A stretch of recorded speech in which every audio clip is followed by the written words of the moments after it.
Okay, so hello everyone and happy spring, yay! And welcome to the Riverwood Conservancy's webinar, Getting Around Green. My name is Stephanie, I'm the Community Program Coordinator at the Riverwood Conservancy. I hope you are all doing well and staying safe.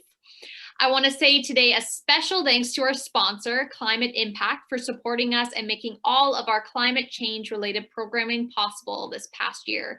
Climate Impact funds local climate education and action initiatives to empower citizens to combat and adapt to climate change to embrace a sustainable future.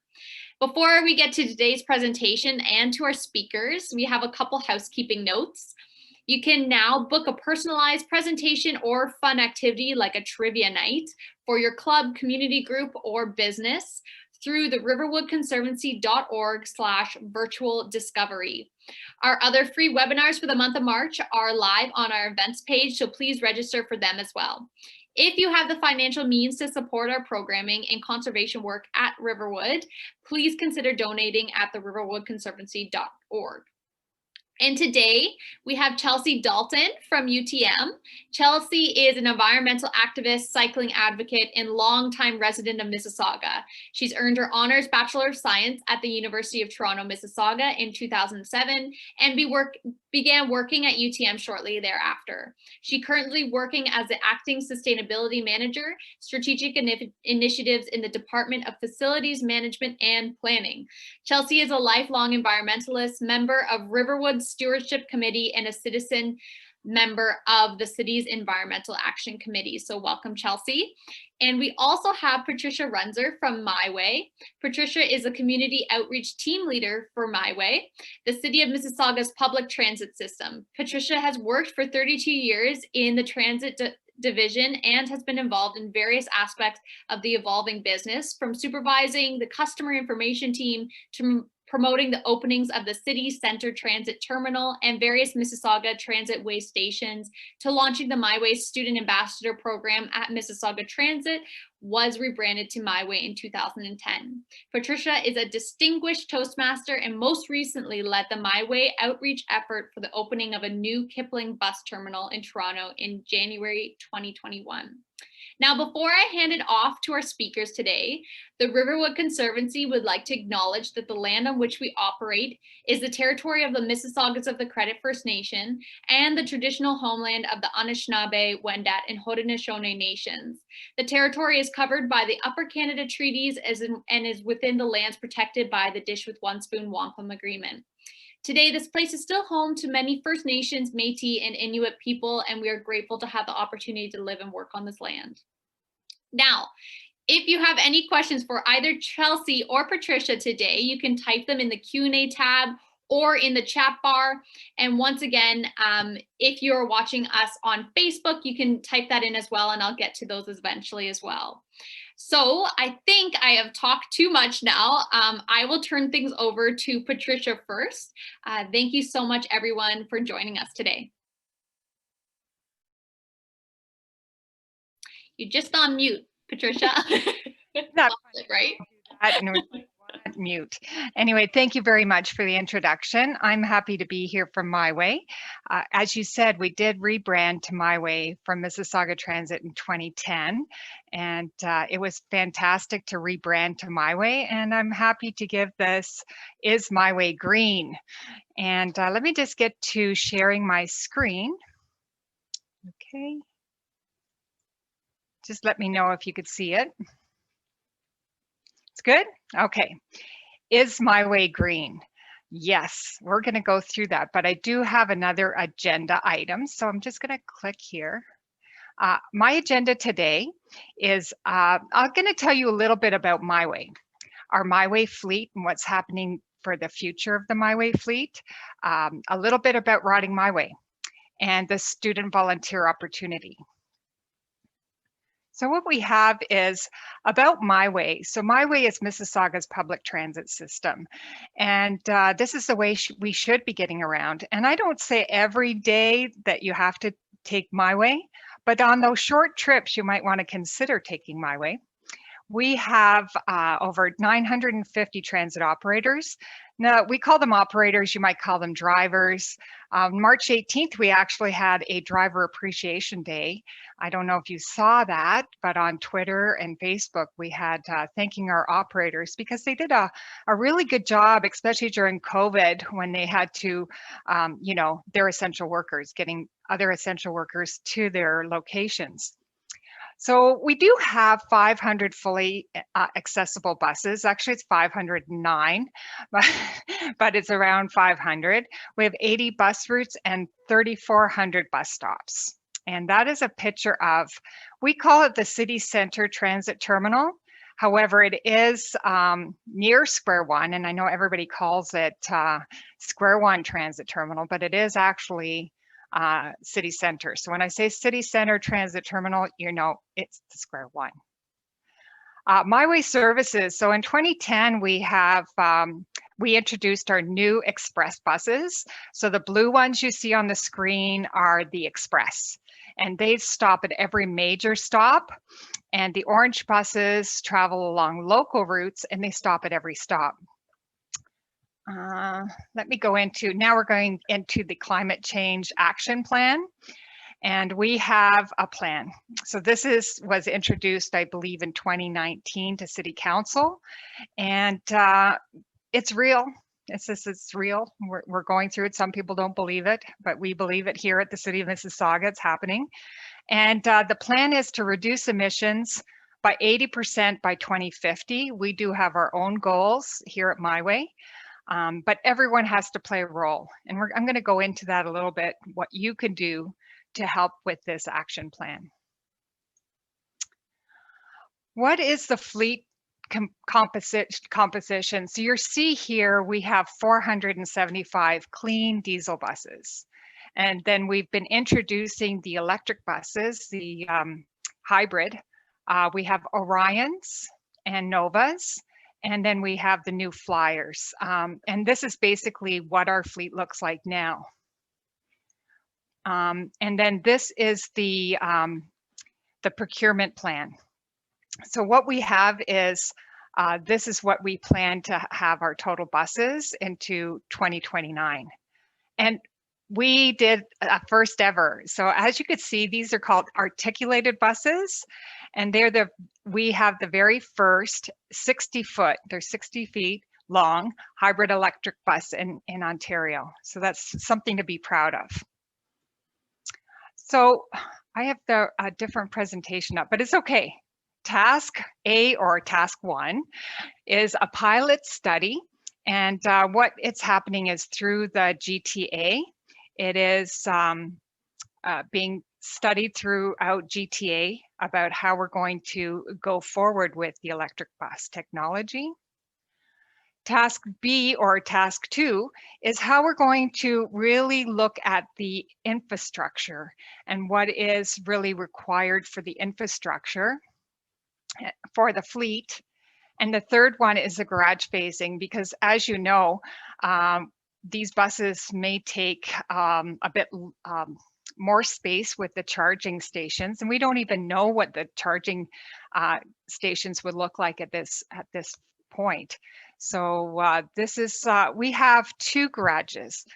Most of you know, I don't know if everyone knows, that we have the Central Parkway location, which is actually dedicated to our first transit general manager, Ed Dowling, who I met and worked with for a number of years. Unfortunately, he's passed away now, but we dedicated the building at Central Parkway to him. And we also expanded to Malton. Malton, it's up at Professional Court, and we also house our buses up there. So we have 2 garages that would have to be looked at. So what can you do is to get on MiWay. So you see, this is the traffic, and like this is the rush hour traffic, but we have planning your trip. So I'm going to tell you all the steps on how to take MiWay. I wasn't sure if Stephanie, if we have that poll that we could do, maybe we could do that later. I wanted to see how many of you would take MiWay right now. But right now, what I'm going to do is go step by step on how to take the bus. So first you have to plan your trip, and we could do this on our phones. It's very handy to have your phone and actually do this on your phone, or you could do it on your desktop if you want. We have our online trip planner, and basically what you do is you put on, you put your departure time, arrival location, your date and time. And I always like arrival time. I have to be somewhere at 3 o'clock, put it there, and it's going to get you to your location by 3 o'clock. And then you click on the plan trip, and then you get a trip plan. So as you could see, it even gives you how much it takes to walk. I did an easy one. This is 1 minute that I walk out to the stop, and I often take Route 6 when I go up to City Hall for meetings. So this is a route that I would take to get me to a meeting at City Hall if I was working at the office. So that's a trip plan. So how do you pay for transit? Presto. Presto is a reloadable fare card, and it's Metrolinx that asks us to pay $6, not MiWay. If it was MiWay, it'd be free. But that is Metrolinx one-time charge. And what Presto is really easy. You just tap on the machine on the bus, and it gives you 2 hours of riding MiWay. So there's 4 easy steps. You basically purchase a card, load money on. If you're a high school student or you're a senior, you would also get a discount, but you have to set your fare type in person at either City Center Transit Terminal. I don't know if the community centers are open now, but it used to be community centers. So you could do that. Now the next step 3, this is important. You have to register your Presto card. And why? It's not that they want to spam you or anything, but if you lose your card, it's like losing money if you don't have your name and address there and you can't track it. So we have a lot of cards in our stash over at Central Parkway location with money on it, and we don't know whose money it is. It's just sitting there. So it's only to, register your card to find those funds if you lose your card. And I know a lot of, my daughter's lost her card a couple of times, so I know what that's like. Step 4, it is really easy. Just tap when you board. Now, MiWay, we have tap, and it's 2 hours of transfer time. When you tap on go, it's a tap on and tap off, and you pay by distance. So it's a little bit different for MiWay and go. Let's see what we have next. Okay, so this is a Presto loading machine here. So there's a few ways you could buy and load a card. Online at prestocard.ca. If you want to call, you could call Presto and go through it with an operator. Beware that there is hold time on that. City Center Transit Terminal, you'd have to go through a lineup maybe, but we've got a fantastic new renovated City Center Transit Terminal near Square One. If you've ever been there, we've got a new fare counter that's lots more space. We have an information booth, and all those friendly people will help you with the Presto card loading. And you could go to any Go station and get a Presto card and load it. You could download the Presto app. I highly recommend this because I don't know, it just does, the cards, they just don't say how much is on them. You can never know how much. You have a Tim Hortons card, you don't know. Do you have a coffee? Do you have $20? So you could actually find out right on your phone how much is left on your Presto card. So I think that's awesome. Again, you would do this all through prestocard.ca. MiWay fares. Now, important, if you paid a cash fare, single fare, you're paying $4. Why do you want to pay $4 when you could get a Presto card and pay $3.10? We also have monthly pass, so if you're a regular rider, you would save money there.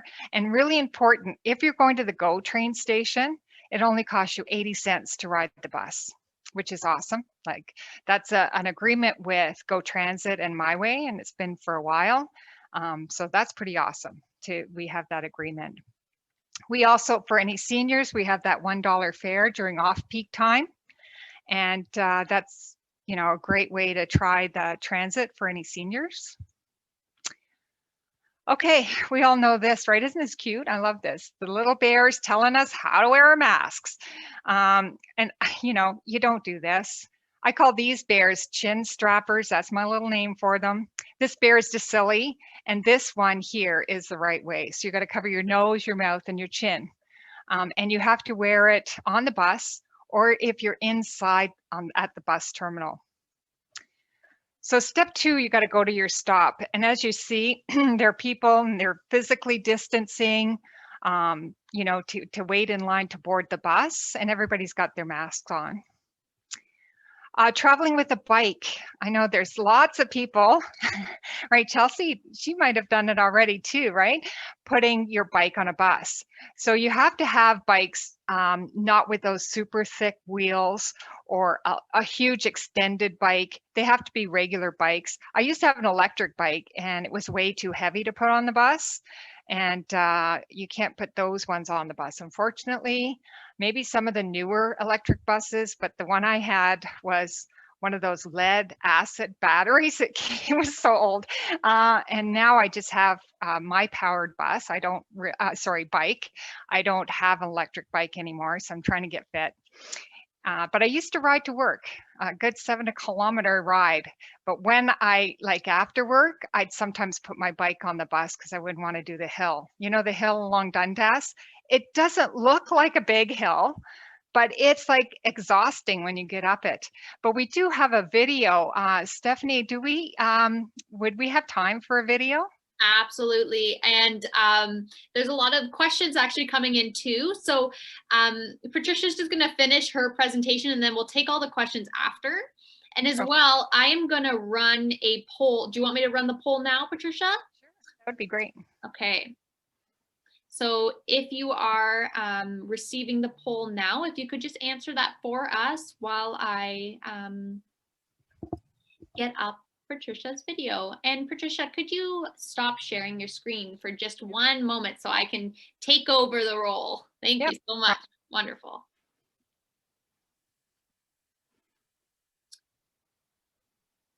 So about 87% have voted.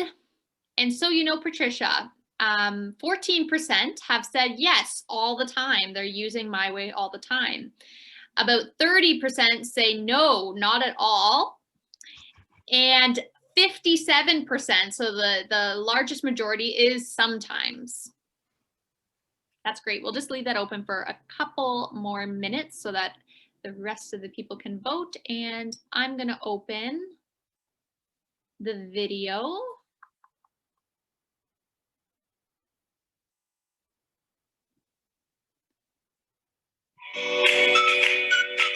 Can you see that okay?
Wonderful. That seems so easy. Oh, yeah, it's very easy. If I could do it, anybody could do it. There you go. And I think a lot of the times too, that's one of the things people are concerned about, is trying something new like that. So it's great to see how easy it is. And that actually answered someone's question as well, Patricia. So, you know, Dorothy has asked, will you review how to load the bike on the bus rack? So that's already answered one question. And Dorothy, just so you know, we do have that on our website. It's called Traveling with MiWay. When you go on the site, and you could see that video all over again. That's Cameron, one of our outreach team members from 2010, and he's still there showing us how to put the bikes on the bus. And one of the questions I do get for the bikes, Stephanie and everybody out there, is there's 2 bikes allowed. What if you have a family of 4? Well, it's up to the transit operator. If there is space on the bus, they will allow you to take the bikes on the bus and try not to block the aisles, but it's totally up to the operator to see if it's safe. If not, then 2 people would have to go on one bus and 2 people would have to go on the next bus and meet up at your destination. We get that quite a bit.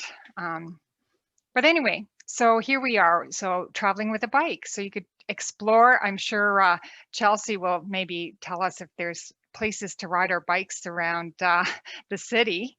And when we get to that presentation, that'd be awesome. Okay, so where I'm sharing. Okay, so pay your fare. So when you pay your fare on the bus, we're going back to your steps. You see John's got his mask on. I'm going to call him John. And he's tapping his Presto card on these new Presto machines. And here is the fare box here. So that's where you would put your cash in if you want to pay cash. And I don't know if you could see it here, but there's a glass or plastic protection. And we just added them on all the buses to protect the operators and the customers from, being so close, because you are close on the bus when you pass through. So that's one thing that we did for COVID-19. And if you're on the bus and, you have to step behind this yellow line, each of them have it. And it's to prevent long conversations with the operator when he's trying to concentrate on driving. And here we have, this is actually Linnea, and she's holding the bar here for safety. So we have those safety features. I'll get into more later with the accessible features. Request to stop. So if you haven't been on a bus, those, what is it, 40%? Was it 40? I can't remember, 40, about that? Well, whatever, sorry, you're on mute. But anyway, for those people that haven't been on a bus, how many was it, Stephanie? It was 30% that do not use MiWay currently. Okay, for those 30% of you who haven't been on a bus for a while, we have the yellow cord. That's pretty standard, but we also have stops on the bars. So that's something that you might not have seen if you haven't been on a bus for a while. And exit the bus. Oh, I see. No, I see the host is sharing the poll results. Very good. Okay. So make sure you exit by the back doors. That's to prevent the crowding at the front. Also, John's got his backpack. If you forget your backpack on the bus, it's okay. It'll take 24 hours and it'll go to the City Center Transit Terminal Lost and Found information booth. But it takes about 24 hours to clear out the buses and for the products that are lost to get there. So you could call and tell them that, you lost your backpack, and then you would, they would check the list for you, but wait 24 hours. And it says don't jaywalk. That's just for your safety. Next one is clean your hands. Now our buses are clean, and they're cleaned every night, inside and out. However, it's just for your own safety to clean your hands after. It's just like you do that wherever you are anyway. So just have some sanitizer with you. Accessible services. So we do have these seats at the front of the bus, and it's like we just launched this new Show You Care campaign. I think it was last year, or maybe it was 2 years ago, but it's the priority seating at the front. So that's anybody that's not able to get to the back of the bus, and you're expected to get out of those seats. So that's a respectful thing to do. I mean, it's not required, but it is a respectful thing to do for those people that may need to sit down, like a senior or somebody with a disability. And finally, the MiWay Student Ambassador Program. For all you high school students out there, I have a fantastic virtual program. It used to be in person, but now we went virtual. We actually changed it to virtual and won an award for changing it virtually through. We had to change it quickly. I think we only had like a couple weeks, and we had to change it into online. And now we're going to continue that way with COVID-19 continuing on. But it is open to all high school students. So if you need your 40 hours, here's a great way to do it right from home. As an ambassador, it's really fun. You would talk to your high school students, and you'd attend online meetings. and you'd present to through your social media videos that you produce. And we've had some great ones. We've had really creative videos that they've shared. And then, you're promoting it on your social media. So it's really fun. And the best thing too for you high school students is you could win prizes. And some of the prizes are fantastic. You could win 1 year free transit. So you would win that Presto card that could get you around Mississauga for a whole year. That's a grand prize. And then there's other smaller prizes like AirPods and smaller little prizes along the way. So it's really fun. So the ambassador program, excuse me, the ambassador program applications are already up and they go away on April 30th. So you want to make sure if you're a high school student, we still have about 7 schools without ambassadors.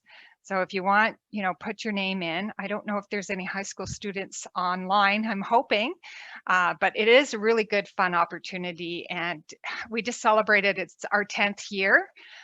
So we're, it's really going strong.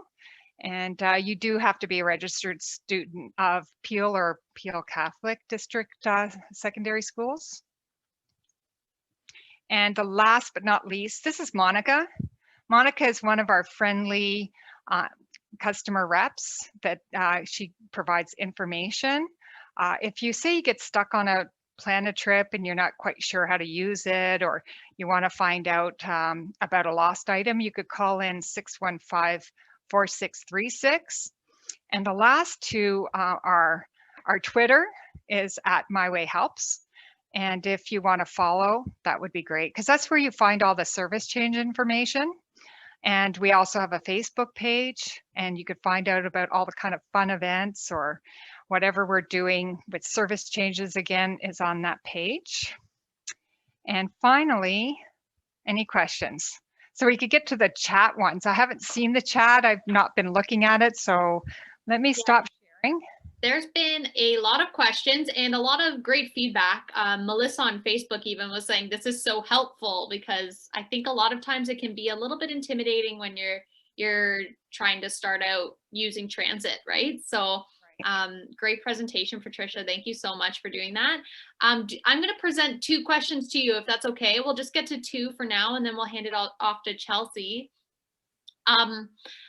The first one I will bring up is, does Mississauga's transport and MiWay and any planning departments have a vision for bike share, e-scooter, like micro mobility programs in the city? Oh, very good question. Yeah. I don't know that answer. Okay, that's totally fine. And all I could share with you is what we did for our fleet. And I don't know how long it was ago that we didn't have bike racks on buses, and that we pushed for that, and we're making it more accessible to the bike riders to get around Mississauga. However, I don't know about e-scooters. That might be something that the environmental section of the city might be able to provide, because I know they did some bike shares with the employees, but I'm not sure about the general public. So I can't answer that question, but I could direct you to environmental department. No, that's wonderful. Are there capacity restrictions on buses at this time due to COVID-19? Another good question. We did have capacity at the first, but now with the full masks being used, if you can not sit beside somebody, that's great. But if you have to, we just recommend the masks. But at this time, there's a couple routes that we're working on to add service in. The Route 42 is one of them. So we're trying to add service to the routes that get crowded. But at this time, there's no formal restrictions at this time, but there were at one time. That's great to know. And Raul actually made a really good point in the chat. He said, when we did our poll, a good point was that maybe people aren't using MiWay because of COVID or their concerns with safety, right? So that could also alter that poll outcome. I do have one more question, and this is from Douglas. He says, great presentation.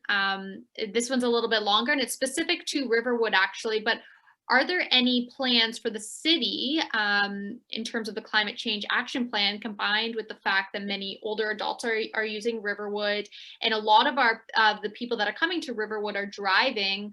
We have lots of school groups as well. Are there any immediate plans to pilot bringing a MiWay bus into Riverwood at specific times? Right. I don't know if this is a question you can ask. It's kind of a bigger question. I could give a little bit of insight on that. Yeah. We'd love to come into Riverwood, honestly. The route, we have a couple of routes going down Burnhamthorpe that could possibly. However, it's based on the need too. It's like, you know, you provide the service, and then we got to make sure that we have enough people that want to go up there. The best way to actually ask about service is to go to our information line and put in a request. And the more people that request it, the more that they would have a chance to look at it. I know we've brought up a bus just to do some photo shoots because it's so beautiful back there with the backdrop. And I know school buses could get in, so it's not a problem of getting buses in or out. It's just looking at the cost effectiveness of taking a bus off a major roadway like Burnhamthorpe and how long it takes to go cycle through there. But it's a good question, because I think if there's a need for it, and a need throughout the day, or maybe just during the off peaks, it could be looked at. But I suggest anybody who wants that, the more people that ask for it, the more chances you have that they would look at it. So you could even email the MiWay at, if you go on to the site, you could look at an online request form, or you could just call. It's whatever you want. But I would suggest doing that so that it could have a look at it. That's a great answer. That's a great question too. And I think especially now we've seen an increase at Riverwood with the amount of people that are coming on our trails and actually finding us and knowing about us. So maybe something for the future for sure. But thank you for answering those questions. You do have more questions, Patricia, but I'm going to keep them to the end. And I think we're going to hand it off to Chelsea now. Thank you so much. That was a wonderful presentation. And Chelsea, if you want to take it away now. All right, I'm going to share my screen here. So my presentation is going to be a little bit more anecdotal, and I'm going to be talking a bit about my personal experience with cycling in Mississauga. I've been cycling in Mississauga for around 12 years now, and this is kind of a little bit about the journey that I've been on, and then a little bit about my tips for someone else who might be undertaking a similar journey looking to get into cycling a little bit more. I always like to show off. I've never put so many photographs of myself into a presentation before, but I always just like to show winter cycling. I ride year round, so I'll talk about that a little bit more later on in the presentation. So a little bit about my journey cycling in the city of Mississauga. So when I was 10 years old, I got into a fairly bad cycling accident. I was going through a pile of old photographs last night looking for a picture of my face after this cycling accident. I wasn't able to find one, unfortunately, because it's pretty good. I still have a scar from it on my nose. I went over my handlebars and broke my fall with my face. I was okay, but I was very badly scraped, and my face was, you know, pretty bloody and pretty scabbed up for a while. So after that, I did not ride my bike. I didn't like bikes. I did not identify as someone who rode my bike. I just said, no, I'm not interested really in riding my bike. However, for my whole life, environmental and sustainability has been kind of a core value for me. So how did I get around when, you know, the environment was so important to me, but I didn't I didn't cycle? And the answer is I walked a lot. When I was younger, I would happily walk an hour if that was how I got to where I needed to go, and I had the stamina to walk that distance, and I didn't mind doing it. I took the bus if I needed to, and I did drive if it was necessary. And today, of course, I still drive if it's necessary, but I didn't ever ride my bike. So in 2008, I got married and I moved in with my husband. and we didn't have a car. You know, I was newly graduated. My husband was still in school. Cars are expensive. So it was too far for me to walk from the apartment where we were living to work. And I tried taking the bus, but it was really inconvenient. Unfortunately, you know, the service may be a little bit better now. This was back in 2008. But at that time, I had to wait about 45 minutes for a transfer. So it was really inconvenient. And I said, well, how on earth am I going to get to work if, you know, this bus journey takes so long and I can't really walk because it's just a little too far. And I thought to myself, well, people keep saying it's like riding a bike. You never forget how to do it. So I started riding my bike to work. I did everything wrong in the beginning. So I bought myself a bike at Canadian Tire. It was a mountain bike. It was a full suspension mountain bike, 21 speeds. It was heavy. That thing was a beast. And it was a little too small for me because I didn't know how to size a bike properly. So I got this Canadian Tire mountain bike and I started riding to work. I was scared of riding in traffic, so I rode on the sidewalk, and a little bit on park paths. I didn't know how to use my gears properly, so I really struggled trying to get up hills. The good thing about all of this is that I am extremely stubborn. I am a very stubborn person, and I decided that I was going to ride this bike and I was going to get to work on this bike. So I rode it year round. I rode it in the summer, I rode it in the winter, I rode it, you know, various seasons, and I did that for about a year. And then in 2009, we bought our house.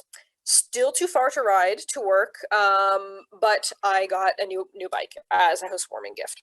This is it behind me in the photograph here. This new bike, much more comfortable, much faster, much lighter, and it fits me properly. And so I started riding that bike to and from work, really started enjoying riding a lot more. Not that I didn't enjoy it before, but I found it a lot more enjoyable with this bike, and it was a lot faster and a lot more comfortable. And I kept riding more and more.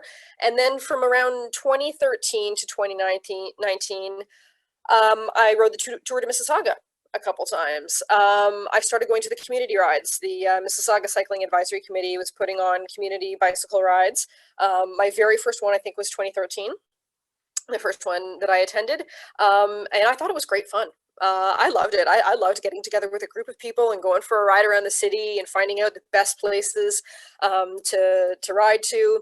And as I started attending more and more of those rides, I started volunteering to marshal those community rides. So I started marshaling those community rides, helping out with keeping everyone together, making sure no one got lost, keeping the group together. And then I figured, well, you know, if I'm going to these community rides, I can probably ride to and from the start. So I started riding to the start of community rides, particularly those that were already fairly close to my house.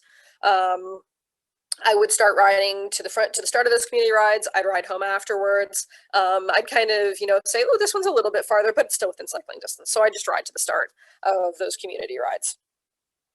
And the next thing you know, you're doing 70 kilometers in a day. Tour de Mississauga day. I'd ride 10K to the start of the Tour de Mississauga, ride a 60K route, ride home. You got an 80K day in there. And then a couple years ago, I did my very first 100-kilometer ride. We call it a metric century. My very first 100-kilometer ride. I've actually only done the one so far, but I was so pleased with myself and so proud of that accomplishment. Of, you know, just next, like I said, you start riding to work, it's the gateway drug. Next thing you know, you're doing a 100K ride. And this all sort of culminated summer of 2019. I did a 2-day, 160-kilometer ride for fun while I was on vacation.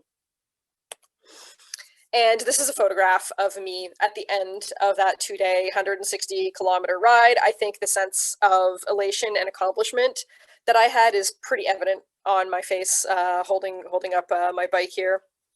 So quickly to go through the benefits of active transportation, right? I think we all know this, but what I really want to emphasize is not just that it's good for the environment, because a lot of people say, well, you know, I'm going to sacrifice for the environment. Cycling is not a sacrifice. Cycling is fantastic. I love doing it.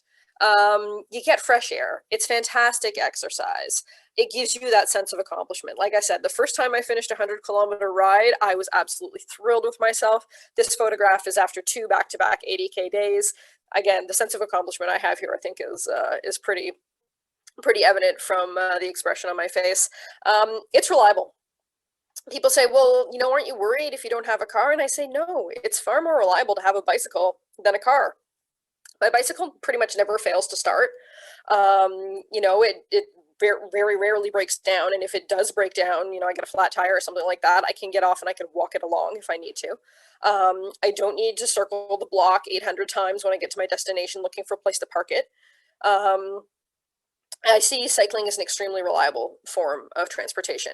And if I do get stranded somewhere, I can also put it on a MiWay bus and get to my destination. Cycling is a great way to make new friends. I've met so many new friends through community rides, through cycling groups in the city. There's several different cycling groups in the city of Mississauga that are a lot of fun to join and a lot of fun to ride with, and they're for all skill levels. There's a few slow roll bike groups in the city, and they you know, they're called slow rolls for a reason. They tend to be a little bit slower paced, a little bit gentler, so you don't need to necessarily be someone who rides super fast to get into those groups. And the other thing is, it's fun.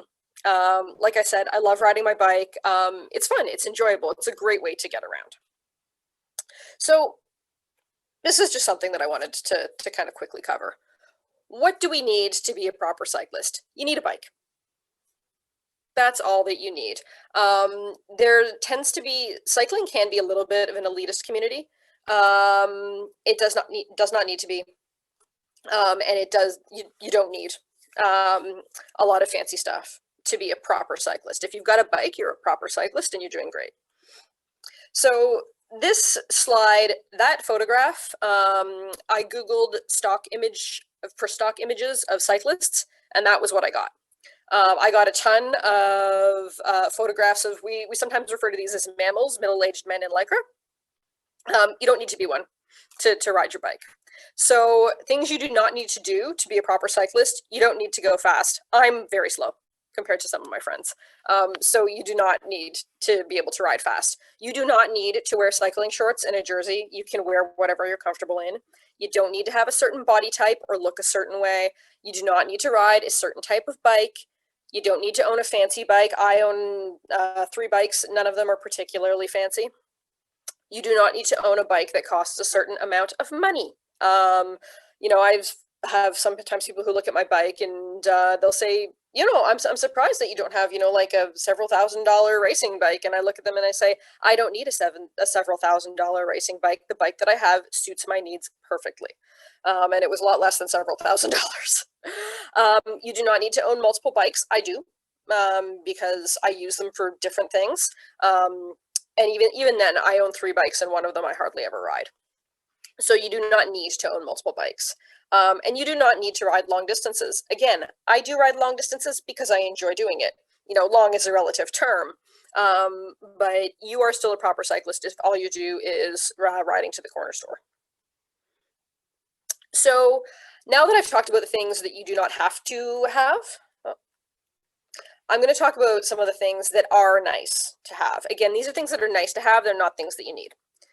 It's nice to have fenders. I actually don't have fenders on my bike, but I know a lot of people really like having them, just so that you don't get splashed with any moisture or anything like that, any moisture or dirt that's coming off the road. The fenders will prevent that from splashing up onto your back. The ability to carry stuff is really nice. So again, when I first started cycling to work, I didn't have the ability to carry a lot of stuff on my bike, so I used a backpack. Worked fine. You can use a basket. Panniers are saddlebags. So you can see the bike in the photo here has a rack. You can attach bags to that rack. That's just over the rear wheel. Those are called panniers. I have great panniers, and I use them to carry all sorts of stuff with me all the time. I haul a lot of stuff around the city with me. And a trailer if you're looking to do larger things like big grocery runs and stuff like that on your bike. Again, these are things that are nice to have. You don't necessarily need to have them, depending on what your purpose for your rides are.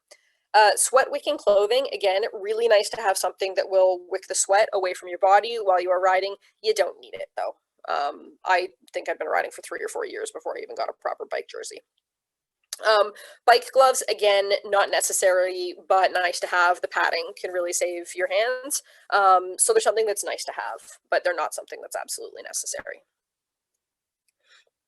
So just a word on safety, because I know that when I talk to people about cycling, a lot of them say, well, I would love to ride my bike, but I don't feel like it is safe. I don't think it's safe. So there is a perception that cycling is a high risk activity. It's actually fairly low risk. So I went searching on the internet a little bit just today to find some statistics on this. So the health benefits of cycling far outweigh any risks that are involved in cycling. A study that was published in 2020 found, this was a study that was based out of New Zealand, and they found that if you cycle to work, you are reducing your risk of death by about 13% compared to other methods. And that includes walking and public transportation. They actually do not have those same health benefits as cycling does. The exercise and the health benefits, the cardiovascular benefits of cycling much outweigh your risks. That being said, there are ways that you can help to keep yourself safe on your bike. Obviously, you want to obey the rules of traffic. You want to act predictably so that drivers kind of know what you're going to be doing. Wear a helmet.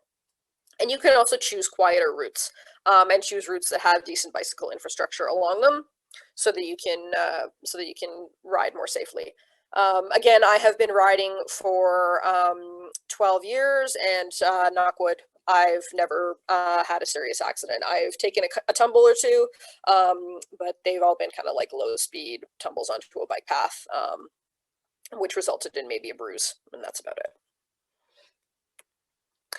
So again, I do just want to go over the safety gear here. The legal requirements that you need. If you are under the age of 18, you are legally required to wear a helmet. Your bicycle must have a bell or a horn to warn, so you can warn other people. These are particularly useful if you're riding on like a multi-use trail or something like that, to warn other users that you're coming up behind them. If you are riding in the dark or around the time of sunrise or sunset, I think it's half an hour after sunrise to half an hour before sunset, you are legally required to have lights. You need to have a white light for the front and a red light or reflector for the back of your bike. I would definitely go with a light instead of just a reflector. And again, a lot of bikes will actually come with a rear reflector, but add a red light for additional safety.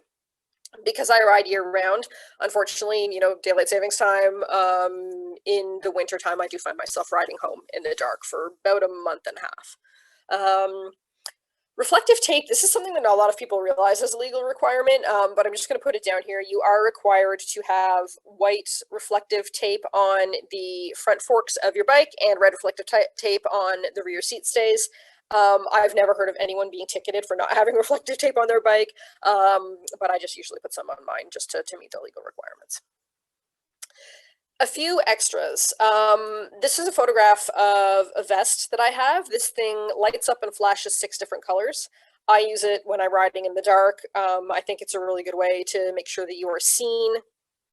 I also have a reflective vest that like a crossing guard would wear, just a high-vis vest that can be helpful to make sure you're seen in the dark. More lights, a lot of people will put additional lights on their bike.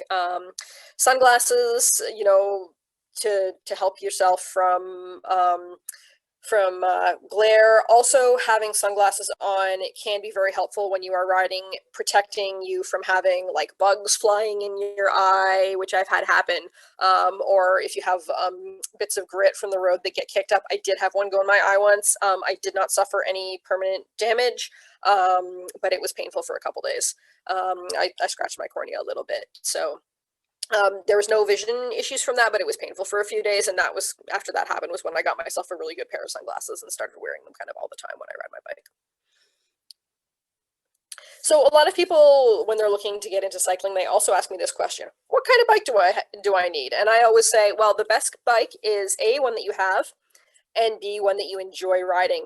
Enjoying riding is the most important part of finding a bike. Find one that you love to ride. So the other thing is that with the pandemic, there has been a massive boom in cycling. So it's actually hard to find a bike right now. A lot of bike shops are completely sold out. There's been disruptions to supply chains, so it can be hard to find a bike right now. But if you've got one in your garage that you already like riding, you're good. You're golden. So I'm going to just talk about a few of the different types of bikes, all of which I have owned at some point in my life.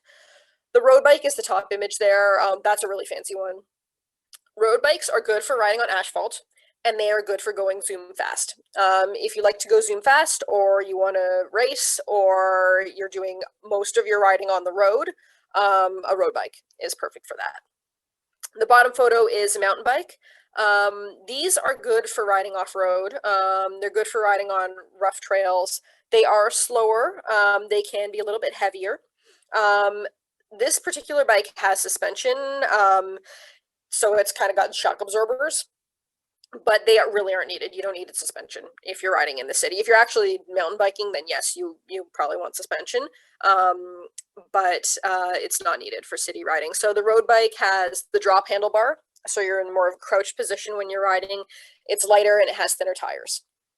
The mountain bike will have thicker tires, usually be a bit heavier, and have the flat handlebar. So the other two types of bikes that I've owned here, I have the hybrid on top. It's not my particular bike, but this is the type of bike that I have. These are versatile, and that's what I love about my hybrid so much. When the weather's good, the hybrid is the bike that I ride. I ride that one pretty much all the time when there's not snow. So it can handle packed gravel trails. You don't need a mountain bike to ride a packed gravel trail. A hybrid should be able to handle a packed gravel trail. It's also great on asphalt. It's reasonably fast, but I'm also not trying to win the Tour de France out here, so I don't need to go super fast. It's a great all-around bike. So it's got the flat handlebar, which I find more comfortable to ride than a drop-style handlebar. And it's got, a little bit thinner tires, but not super, super thin like a road bike would have. The bottom photo, that's my bike. That's my winter bike. It's a more cruiser-style bike. It's a little bit more upright posture, so you sit up a little bit straighter. There's less pressure on your hands. It's comfortable, and you can see also the crossbars a little bit lower. This one isn't a true step through, but a lot of cruisers have like a step through frame, so you don't have to lift your leg up super high to get your leg over the frame. You can just kind of step through it. So you need a different bike for depending on how you want to ride. If you're not sure what type of riding you want to do, I would start off with a hybrid, because I think that those are just, the most versatile type of bike and can handle all sorts of different surfaces. As long as you're not doing a lot of like really rough riding on trails and stuff like that, a hybrid's a great bet. And then I always get this. Well, how do you ride, Chelsea? It's Hoth here for 6 months of the year. Mississauga isn't Hoth. So I went and looked at some weather stats. I found that on average, we have about 14 days where there's going to be an extreme cold weather alert. And about 65 days a year with snow on the ground. Now, that statistic of snow on the ground just means that there is snow on, on the ground, like here in the background of this photo. That doesn't mean that there's necessarily snow on the roads. Also, if you got 65 days a year with snow on the ground, which are overlapped, by the way, I'm assuming with those extreme cold weather days, you're looking at 300 days of great weather. So why would you not ride on those 300 days when the weather is fantastic? This photograph of me, I think it's actually from early 2020, pre-pandemic. It's probably January or February in that photo. This was a day when I was riding to work, and I snapped this photo when I was on my way into work. And I look happy in it because I was happy in it. I love riding all year round. And even in winter, this was a beautiful sunny day, and it wasn't that cold. It was only like, -2 or 3. So I didn't really need to be all bundled up, and I'm wearing my spring jacket there. That's not a winter jacket. That's actually a spring jacket, because I found that if I wore my winter jacket, I would get too cold on it, or sorry, too hot on a day like that. So a few notes on winter riding. Again, people think that I'm some sort of like crazy winter warrior. I'm not. It's not impossible. It's not hardcore, and it's not abnormal to ride your bike in the winter. I mean, it's great to feel like a badass, but you don't need to be one to ride in the winter. You do have to take a few things into consideration, though. The first thing is your type of bike. In winter, I ride my cruiser style bike. It has wider tires, and I've also got like fairly knobby tires on that bike because it gives you a little bit better grip. And I run with a little bit lower tire pressure, so that you have more of the rubber in contact with the road, which helps it to have a little bit better grip. An internal hub can be great for winter riding. So this particular bike has an internal hub, which means that all the gears are inside a sealed unit on the back wheel of the bike. That just cuts down on the amount of maintenance that you have to do. Salt and moisture are hard on winter bikes. If you do have a very expensive bike, you might want to not ride it in the winter. This particular bike was a bike that I bought used. It was like a rebuild that was built up from various parts. And it was fairly inexpensive. So it's kind of like I call it my winter beater. In terms of dressing for it, you need fewer layers than you think. Like I said, I wear my spring jacket a lot of the time because you're exercising, and your core will stay nice and warm and toasty. Even when it's very cold out, I have ridden in extreme cold weather. I've ridden in -20 weather. On those days, I will wear a winter jacket, but even then I find I don't need to bundle up in tons and tons of layers. What is important is extremities can get cold. You need to have good gloves, and you need to have something covering your face. I mean, we're all wearing face coverings right now anyway, right?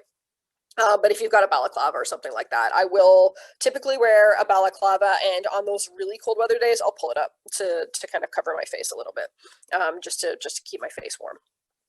And again, on the bottom of the slide here, even if you have no interest in riding when it's really cold out, even if you only ride when the weather's nice, you're doing great.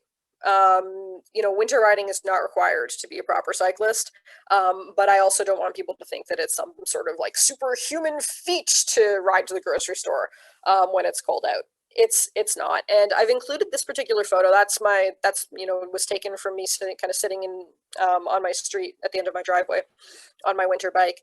That's what the roads look like the vast majority of the time that you are riding in the winter. People think you're cycling through snow and salt and slush and ice, and a lot of the time the roads are dry. This was a few days after snowfall. You can see there is snow on the ground, but the roads are clear.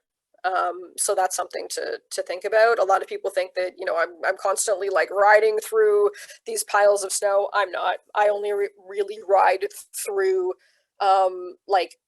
actually having to ride through snow is pretty rare in the winter. And if you choose not to ride on those days, that's fine. So tips if you are new to cycling.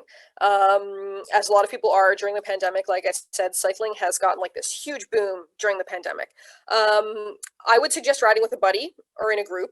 Don't make the same mistakes that I did, and choose a bike that works for you. Try to choose routes with bike infrastructure. A lot of us are working from home right now, myself included. So commuting to work might not be something that you would want to try right now if you're working from home. But you can ride on park paths. Multi-use trails are great. Just be aware that because they're multi-use, there are other users on them. So you do need to have a bell to alert pedestrians. Try riding in bike lanes. Even a painted bike lane can provide a feeling of being a little bit safer. Sometimes a longer route can be better, particularly if you have a destination in mind.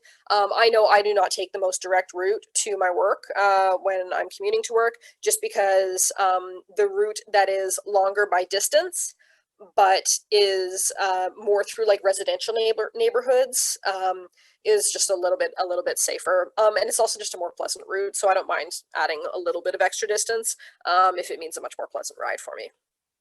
Another thing to remember is that there are lots of new riders right now, and a lot of people are kind of, on the bike for the first time in a long time. So just be patient with other people, particularly on those bike paths and bike trails.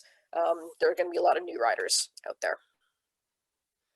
So that was all I had, and I'd be happy to take questions. Another great presentation, Chelsea. So awesome and informative. And we have lots of questions actually coming in now. And a lot of people that know you as well, Chelsea. Dorothy says, go Chelsea. Raoul says, amazing progress, Chelsea. And Jonathan says, first time I met Chelsea was at our first community ride. Yeah, I know all of those people. Those are, so when I said you can make new friends from riding a bike, they're all friends that I made from You riding my definitely bike. can. That's awesome. So lots of questions coming in. I'll start with Chelsea with the ones from your presentation. Several cities adjacent to Mississauga have a bike share program. Are there any plans to introduce a rental bicycle program in Mississauga? If not, why? So if we don't mind a tiny bit of shameless self-promotion, UTM, where I work, does have a bike share program. Unfortunately, it is only available to students, staff, and faculty of the university. Double, unfortunately, it's not running due to the pandemic right now, just because the space that we have, we were not able to operate safely. Our space is too small to physically distance in. But during normal times, UTM does have a bike share program. So if you are a student or an employee of the university, I urge you to check that out. As far as a public bike share program in Mississauga, that's probably a question that's better directed to the city, just because I don't work for the city, so I don't really know what their plans are as far as that goes. Okay, and then Erin has asked, she has 2 kids and would love to ride more. I pull a bike trailer with a 2-year-old and a 5-year-old inside. Our family does not feel safe riding on the road. Do you know if there's any planning done by the city to help create more designated bike lanes to make street cycling for families in particular safer? So again, I don't work for the city, Yeah. so I'm not like super familiar with their plans Yeah. for bikes, for more bike infrastructure. What I would suggest for that person is try to look at not only park paths, but also look at multi-use trails. There's some really great multi-use trails in the city, particularly there's one along Burnham Thorpe. You can take that to go to Riverwood if you're interested in riding to Riverwood. And there's one along Thomas Street. I think there's one going in along Eglinton right now. So there are a lot of multi-use trails being added. And when you look at the city cycling map, I believe that there are different color codes for like park paths versus multi-use trails.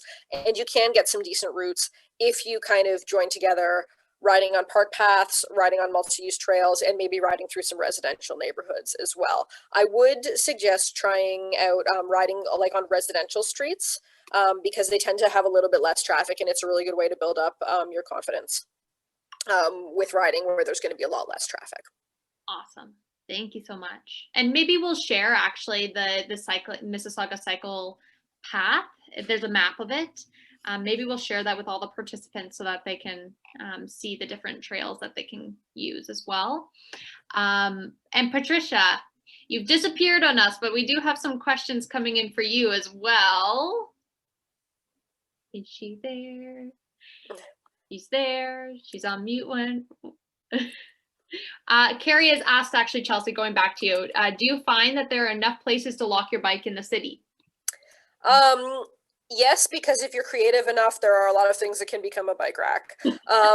So there are a lot of places, particularly shops and stuff like that, that do have a bike rack. Particularly grocery stores will usually have one, you know, it's in a different place everywhere, but they'll usually have one that is somewhere around the entrance, or it might be kind of like tucked in the back of the parking lot or to the side of the store. You sometimes have to ride around a little bit to find it.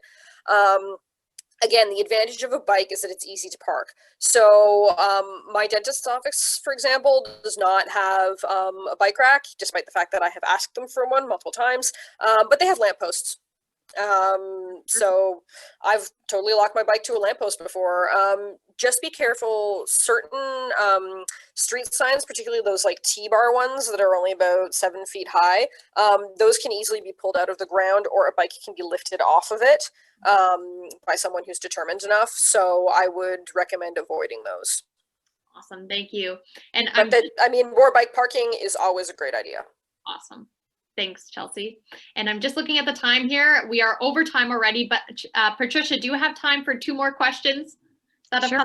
Yeah, okay. So Raul has asked, is there a tentative goal for when we can fully electrify the MiWay fleet? And do you think this would cost a lot? Definitely the cost is a lot. Yeah. we don't have the projected cost of that yet because we're just in that pilot stage of doing the infrastructure. However, it's total electrification. I don't even think that it's going to be within that, the years, what was the year, 2050? I don't think we're going to be there by 2050. What happens when we decommission a bus? So you saw, like, I didn't show you a picture, but have you seen those buses that are the old style buses with the Mississauga Transit logo still on it? Those buses are currently being decommissioned. And when they're decommissioned, they go for auction and they're sold. But a life cycle of a bus is usually about 15 years. So we are still trying to go through the decommissioning portion of that so that we get our money, our value from our money from the buses. So we've got to use the current buses until then. But you know, it is slower than other countries. I know that, but we're trying our best to deal with infrastructure and other governments too, that we have to go for permissions. I don't know if anybody knows about the Mississauga Transit Way, but that took a while to come in. And it was just because we had to get all permissions for the land. So it's something similar about the fleet. It's like getting the permissions to, and the all of the building, the garages retrofitted. And then possibly at the Mississauga Transit Way, charging stations along that busway. Oh, and Chelsea, I went and did that tour to Mississauga when we were actually on the transit way, and there was so much. That was so fun. Great. It's like, except that hill on Dixie, but coming back was better. But I always wanted to have that on the transit way every year, and I pushed for it, but I never got agreement. So I don't know why we didn't go back, but it was a lot of fun. I also like taking my bike on the bus as well. Like, you know, for those trips that I want to do down in Port Credit, I might take my bike on the bus to there, because to do the streets to a good location is kind of like, I'm already tired before I get there. So I know you do long distance riding. I do not. And I'd rather just go down the Port Credit trails where we could cycle and, you know, enjoy it rather than. Yeah, it's really easy to just put your bike on the bus. I was also going to say, as far as carrying stuff around, having bike fare on you, or sorry, having bus fare on you seems to ward off having to use it. So if you're carrying bus fare, make sure you always carry bus fare when you're out on your bike. And like I said, if you have a breakdown, if the weather turns, if you get tired or whatever, it's great to be able to just put your bike on the bus and get to where you're going. Well, that's a good tip. And some might ask about the saddlebags. You could keep the saddlebags on your bike. You don't have to remove them as long as they're secured. You know, like, you got to make sure that they're on right. But of course, you wouldn't put a helmet on the handlebars or anything. You'd keep your helmet with you if you had a helmet.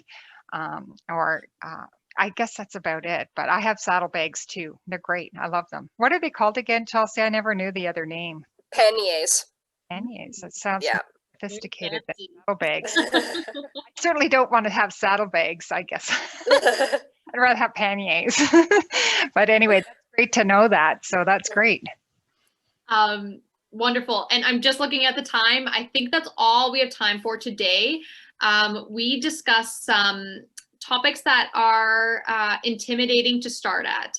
Both riding a bus and riding a bike can be very intimidating for people that have never done so. I know for myself, trying to use MiWay for the first time, I was nervous I was going to do something wrong. But you can just see we have two wonderful people that are willing to help and support you. So if you do have any more questions, please submit them to me at stephanie.keeler@theriverwoodconservancy.org. And I can get those questions to either Chelsea or Patricia and answer those for you. I want to thank both of you. Wonderful presentations, really, really well done. And I'm seeing a lot of great feedback, both on Facebook and in Zoom. So I want to thank you both. Thank you once again to Climate Impact for supporting this program and making all of these climate change programs possible. And I hope that you all are safe and enjoying the spring weather. And I will see you in the next webinar. Thank you so much, both of you. Thank you everyone for coming. Thank you. Bye, Goodbye, everybody.